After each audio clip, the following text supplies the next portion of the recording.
So, because your dad was hardworking, did you spend much time with him, like father-son? No, something like to talk like this, no.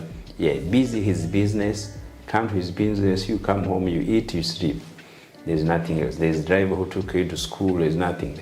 That is not his business to look after children. But what about like, hey guys, we're going on like holiday, or we're going to the swimming pool? Yes, or... we used to do those things to get that thing there, but it's just to take us, we are children, enjoying things there. So it was good. So as I say, our grow up was good environment. Very, very good environment.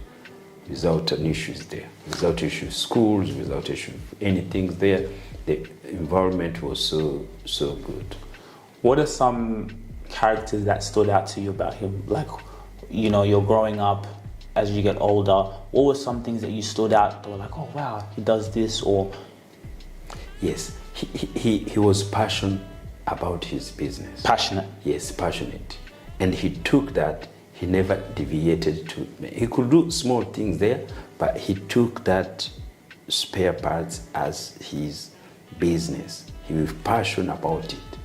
He learned from himself. He did by himself. The passion, it was there. And to be consistent, have that big product, to be all everywhere people come to buy from it. The consistency was there and the hard working. You see, there was nothing else he was thinking about it. It's just the business. Wow. So then, what business now, as you left the war, you're now on your own, what business did you try to start? Or what made you even say, let me start a business? I was selling cars in Kenya. Yeah, that's only the things I did on my own. What made you want to sell a car? That time it was much easier because we were in Kenya, we didn't have the documentation to open a business there. It was not a place where, as foreign at that time, see, we were a different country, so it wasn't easy to get the documentation. But it was much easier to buy 3 cars in Dubai, and then you come to sell it in Kenya.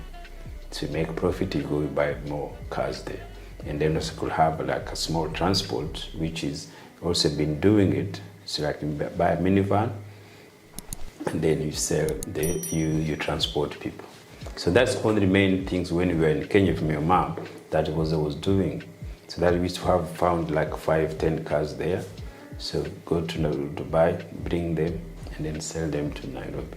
So that one was much easier. It was not required a lot of paperwork or anything there. So until now, we finished 99, so that's why we came here.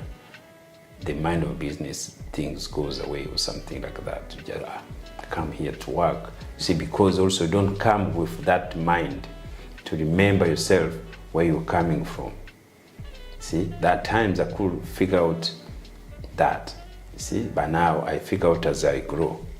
Yeah, so the way you're coming from, sometimes you build yourself. If you don't have it to yourself. Some people also could have it themselves. Yes, it's like Alphonse have that mind now, power to do business like my father. But for me, I didn't have that much as the same as he is. But like, it's interesting because even now, like when I remember, you still always had a mind to create something.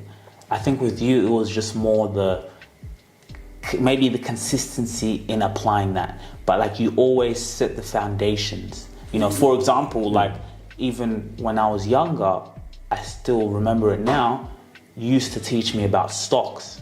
From a very young age, you used to say, this is the stock market, and I didn't really understand it at the time, but you'd explain it.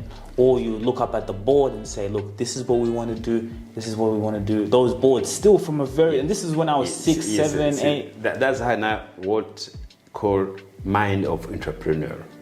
Always I had that entrepreneurial mind.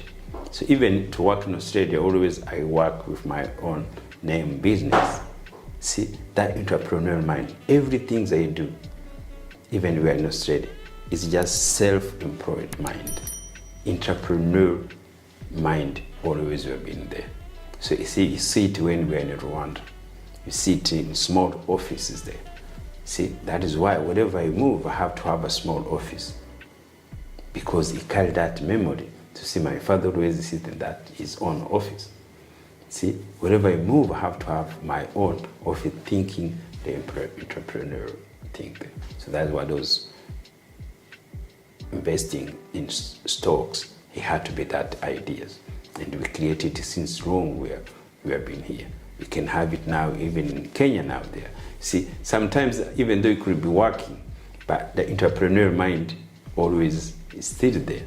See, always I've been registering my own business, everything there. Even up to now, 2020, we create now this in social media platform, so which is another level we are going there. But the mind, entrepreneur, always was there. So there's somebody could become that mind entrepreneur, and then somebody should come mind to go to work in the office day to 5 to 9 or something like that. See, but that mind born always got to be there in somebody's mind. You know, I even had an interview, and I posted this, you know, with the lawyer Nish, and he was saying how he brought his son to the office. The son, 7-year-old, he's quoting, "Oh no, she needs a student visa." He asked the son, "So what happened? How can?" "Oh, she needs to get a student visa. She needs to extend at 7 years of age." He went, disturbed the mum to wear a suit like the dad. So he says, "Bring in early." And it reminded me of you, because what we're saying in this conversation. But then the son asked him a question. He said, "Dad, why do people need a visa to be in Australia? This is God's land, and this is a child. The imagination of a child this is God's land." So he couldn't understand, why do people need a visa? Then he said, "So why am I lucky enough to have a visa here?" You know? So when the son asked him that, he also it was a bit emotional, because he had to give him the loyal reason, then he also had to give him the life reason or logic. So I found also to see the mind of a child, from you to the age, the legacy, showing, you know, the father and what you're doing, how it all interconnects from a kid who's 7 years old to you. Yes, and then also if you really enjoyed this video, make sure to click here, and I'm sure you're gonna love that one.